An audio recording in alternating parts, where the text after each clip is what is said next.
Hello, my name is Matthias and welcome to my team selection video for Gameweek 37, and you might recognize that my background is slightly different than it usually is, and that's because I'm back with my old folks home, my parents' home for the weekend, and I'm filming from here today, so that's why all my dad's old books are in in the shelves behind me. But anyways, we're here to summarize Gameweek 36 and then talk about my plans for Gameweek 37. So let's first get Gameweek 36 away from my life, because it was a pretty terrible game week for me, especially since I didn't have Callum Wilson. I went with Isak as captain instead, and I didn't even have Wilson in my team.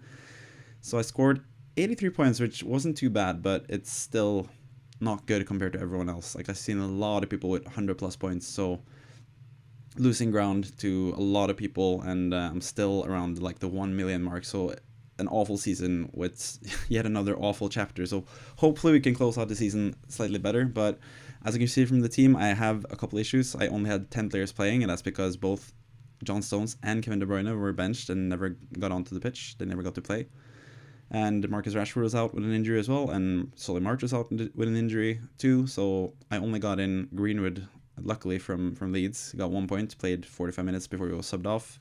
And I also got Luke Shaw in as well from the bench, which I kind of expected, because I didn't expect Rashford to play at all, so I expected Shaw to come in anyway, but he played really well as the left back, so at least I got those 8 points from him, and yeah, that's one of the few good parts about my game week. Other good part about my game week is Estepinian, 17 points, amazing. He got all the 17 points in the first match against Leeds. Was it Leeds? No, Newcastle played against Leeds. But yeah, the first match he got 17 points against Arsenal, of course. He scored the final goal in injury time, scored even though it was 2-0 in injury time. He was all the way up the pitch and scored inside the box, which was really nice to see. But yeah, apart from Shaw, Estepinian, I had 12 points from Salah, which was also pretty good. 3 assists against Leicester, and also David Raya got a clean sheet against my favorite team, West Ham. That's pretty much the only differential points I've gotten this year have been players that have played against my favorite team, so haven't even been able to celebrate that. I think I had Wilfried Zaha against West Ham when he got like 14 points or something early in the season. That's like one of the few bright spots of my season so far, but hopefully we can get some bright spots in Game Week 37. So I think we're just going to go straight ahead and look forward to the next game week, because I don't really want to talk that much about Game Week 36, really. I mean, we could talk about McAllister, who was benched in the second game. He played against Arsenal, got 3 points, and then came on in the second game and got a yellow card, so he got 0 points from that game as well. Really terrible from my Brighton players in that second game against Newcastle, and especially considering they conceded the goal and the assist to Wilson towards the end of the match, which got Wilson a monster haul. So I didn't really have a feasible way of getting Wilson in this game week. You can see I made 0 transfers, so sure, you can say, you should have swapped out Botman and then gotten Wilson, but even if I had sold Trippier for like someone like Bueno or something, the cheapest possible defender, I still don't think that would be enough to upgrade Greenwood to Wilson. So I was kind of screwed. I'd have to do like a -8 to bring in Wilson, and I wasn't going to do that. I'm most likely, what I should have done would have been selling De Bruyne, but again, I had faith in him, but now I've lost all faith in him, so that's what we're going to see with my plans for Game Week 37. So my team is looking, well, not too good really. I mean, it looks all right with a lot of double Game Week fixture players, but at the same time, I have so much uncertainty with my team. As you can see, Solly March is probably completely out of the games against Southampton and Man City. At least the game against Man City, or at least the game against Southampton, he's going to struggle to be back for. So only one game against Man City is not that good anyway. So I'm looking potentially to sell him. But I know pretty much like 98% certainty I'm going to do De Bruyne to Fernandes. I'm just so sick and tired of De Bruyne. This whole season has been like not performing that well for me. He's always been really good, and then I bring him in and then he struggles. So I'm going to get Bruno Fernandes in. I think Bruno Fernandes is one of the best players to have this game week, and I think that's a pretty common thought as well, because Bruno has had really good underlying numbers. I mean, United have 2 really good fixtures in the double game week, and Rashford is a doubt. That's also another worry. He was injured last game week, and it looked like he was going to be fully fit, back in training, and everything was fine, but now he's caught an illness, so he's also unsure for the Bournemouth game. I think he's going to be ready for the Chelsea game, so that's why I'm going to keep him in my squad anyway. I have no plans to sell him, and hopefully he can shock everyone and play in both matches, so I get like a nice differential haul from Rashford. That would be really nice, but either way, I'm probably looking to bring in Fernandes for De Bruyne, and that is because I want the extra money to do another upgrade on my team. And I have a couple of options that I'm considering. So the first option, which is what I'm most likely going to do, is selling Solly March finally because he's injured and getting Riyad Mahrez. But the thing with City midfielders is you can't really be sure who's going to play both games. I don't have enough money for Foden. I think I'm like 0.1 away from getting Foden. So Foden would be another option. And Gundogan would be another option, but he hasn't been rested, so I think he's one of the players that might be rested. Other than that, you have Grealish, who has been rested because they need him for the finals in the FA Cup and the Champions League. I just think Mahrez is the most likely to play both matches, and I think he could be a really good differential as well. We know what Mahrez can do on his day. He can score like 20 points in a game, so I think he's like a decent differential shot. I might even consider using the captaincy on him. As you can see, I haven't actually fixed the captaincy here. It's supposed to be probably Haaland captain as default.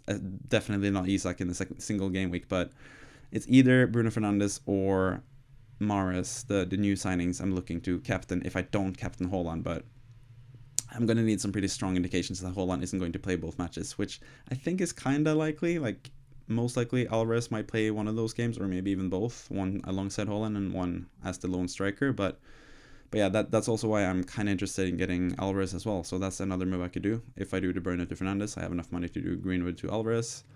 Then I can start him over someone else in my starting lineup, Trippier. I can just bench. He's also a slight worry with a little knock that he got towards the end of the match last time around.